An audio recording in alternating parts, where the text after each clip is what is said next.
1, something I love, going all the way back to the N64. See, there was a golden age of shooters. Started with Wolfenstein, then Doom, which capsulized it, GoldenEye, but the one that people forget now but was a big hit back in the day, one of the very first games to actually hit 1 million sales, actually both of them, was Turok 1 and 2. This game is coming back out. It was re-released for the PC not too long ago. The same people behind that are actually going to put it on, well, they announced, for Xbox One, which gets me really excited. Bumped up graphics, a little extra this and that. They have not said if it's coming out on PlayStation 4, but we know it is at least coming for Xbox One, which has me super excited. This was a great shooter with a great story from a great comic book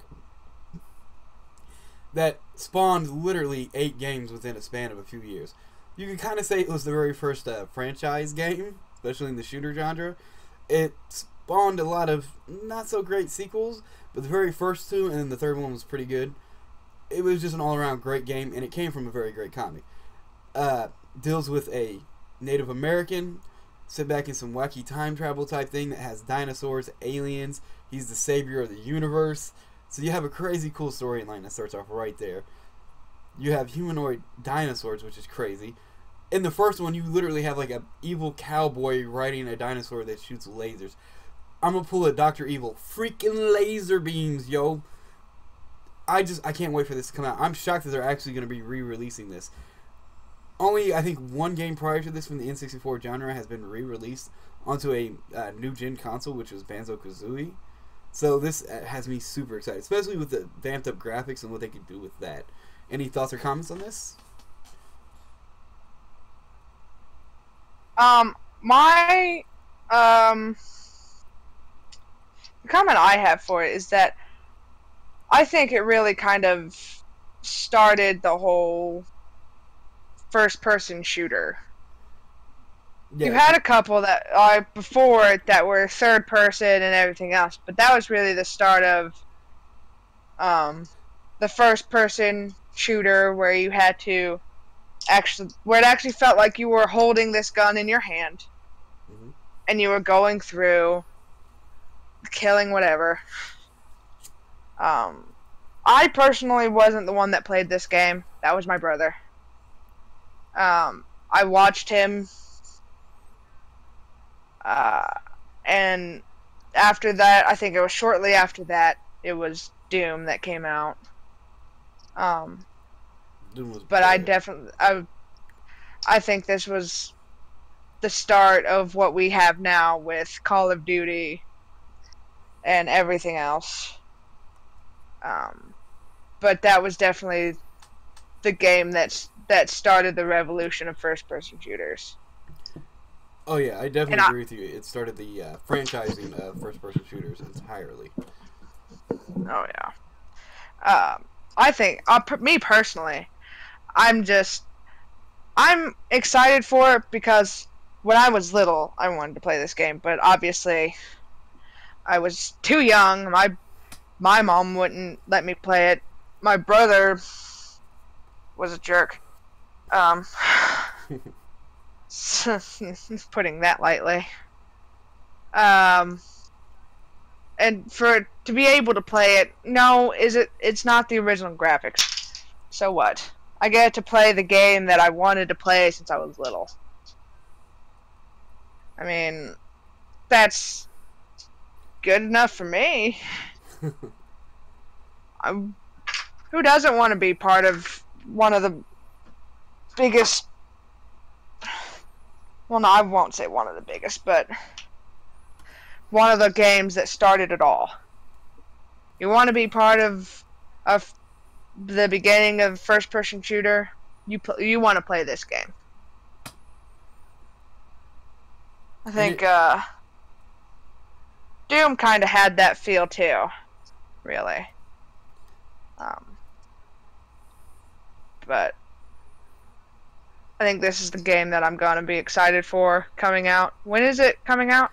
They have not announced, and knowing them like they did with PC, it'll probably be sooner than later.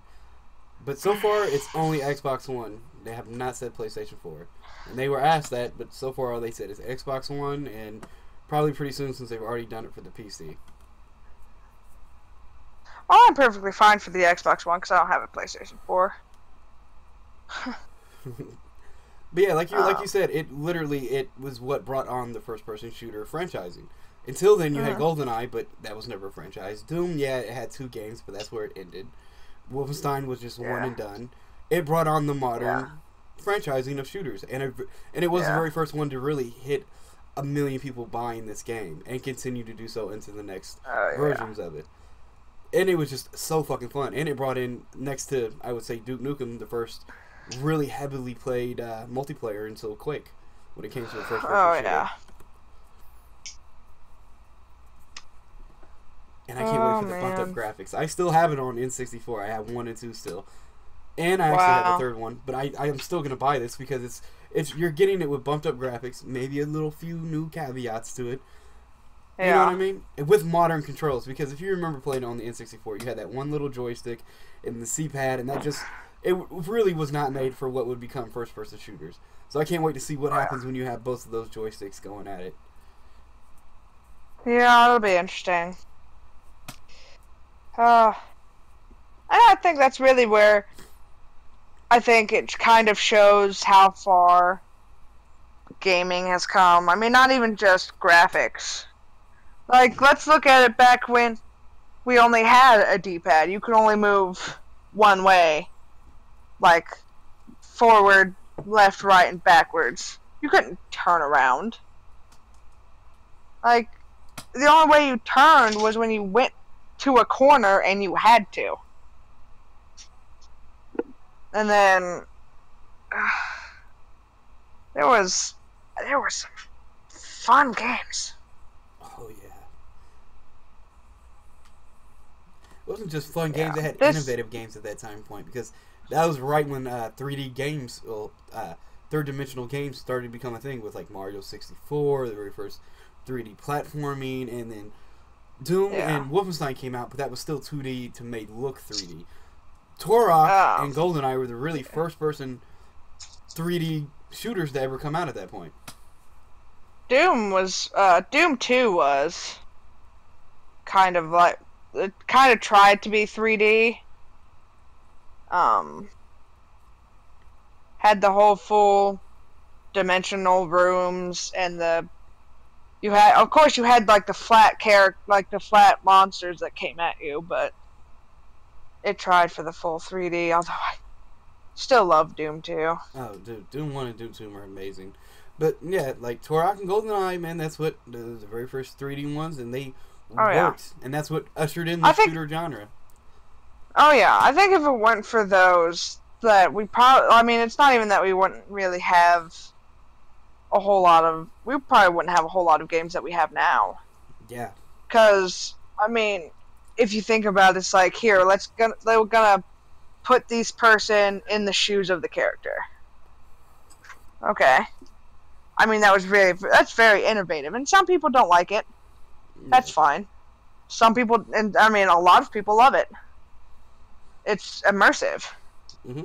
And I think that's what really set gaming ahead.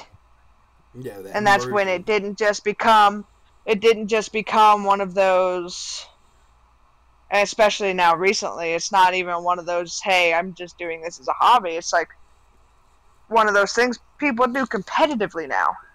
Exactly. People like do. A sport. Yeah. I've seen, I think one year, me and Carmageddon watched the Call of Duty championships. I mean, we wouldn't even have those right now if that game never came out. If they didn't, we're just like, well, let's try something new. Yeah, because at that time, there was only a few novel games that had first person. You had, Duke Nukem came out right around then, 3D, but you had only Doom and Wolfenstein. No other game really went for that, except dungeon crawlers, which were its own little niche thing that has fallen out in modern times. Yeah. It brought a whole new world of immersion, gameplay, and then tactics in the 3D world. Because now you can aim up, down, do this and that. The moving, the mobility, and jumping was now a part of first-person shooters for like the very first time with GoldenEye and Turok. Because most people don't even realize, like, up until that point, like, Doom, the new Doom has it now, but back then you couldn't jump in first-person shooters. Like, Yeah, you were that pretty might not much seem like, yeah. you were pasted on the floor. Yeah, it might not seem like a lot, but at that time, you could not jump up. You were just a left and right movement. So now adding just that added so much new tactics and angles and how you're going to come at this and approach it. Play one of those. Oh, yeah. I can imagine. I mean, I haven't played the new Doom yet. I've played the second one, since it's backwards compatible on my Xbox again, and that's been a challenge to get used to doing that again. Huh.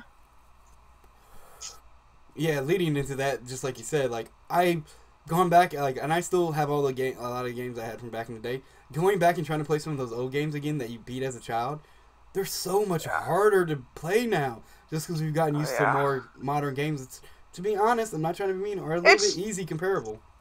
Oh yeah, it's Nintendo hard, and this is, and for a lot of, you know, I don't know how, like, what the ages are of the people watching, but for younger viewers, and Nintendo hard is where the levels get harder as you move. So, let's say you're playing Mario. You're not getting through that last level very easily. Like, I still play Sonic the Hedgehog 2 on my Xbox One.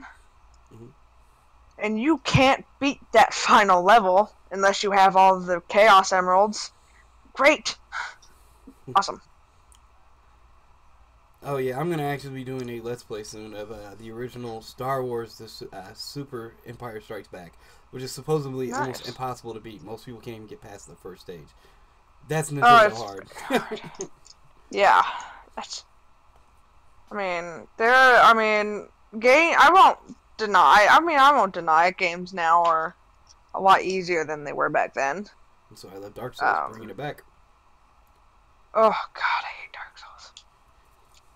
I hate Dark Souls and love it at the same time. That is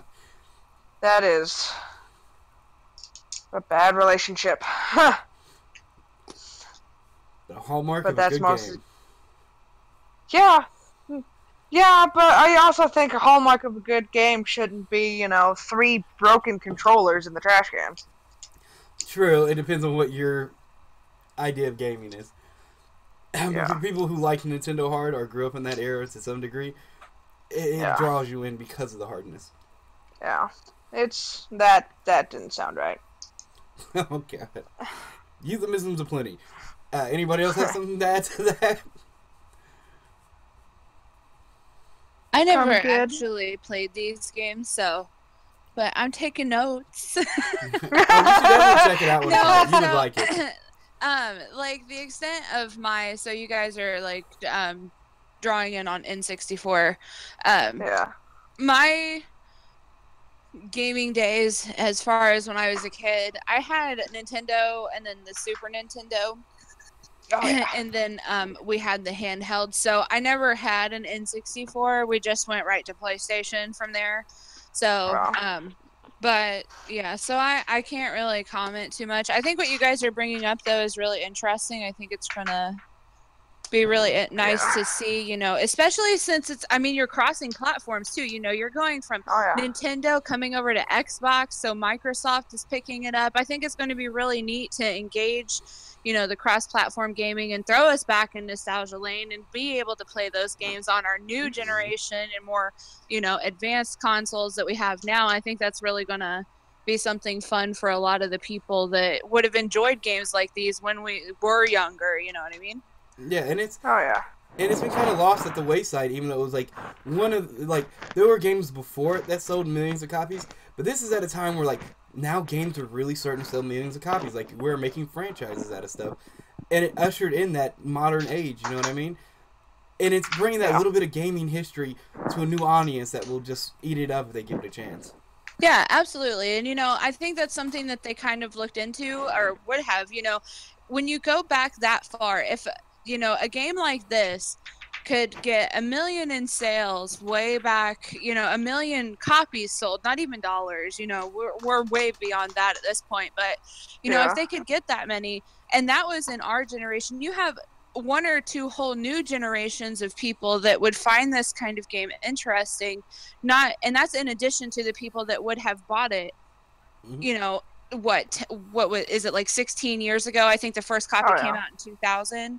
Yeah, something around there, yeah. Yeah. So, you know, it's going to be really cool to see. And I think, you know, Microsoft, if it comes out for PlayStation, you know, something that Sony will really get to reap the benefits from. And it'll be cool to see, you know, a lot of people that would have played this before, you know, come back in and say, hey, you know, so this is something that I used to play when I was younger, and now I'm playing it again in my 20s or 30s. And let me tell you the differences and what I think has changed and what I think is great about this game.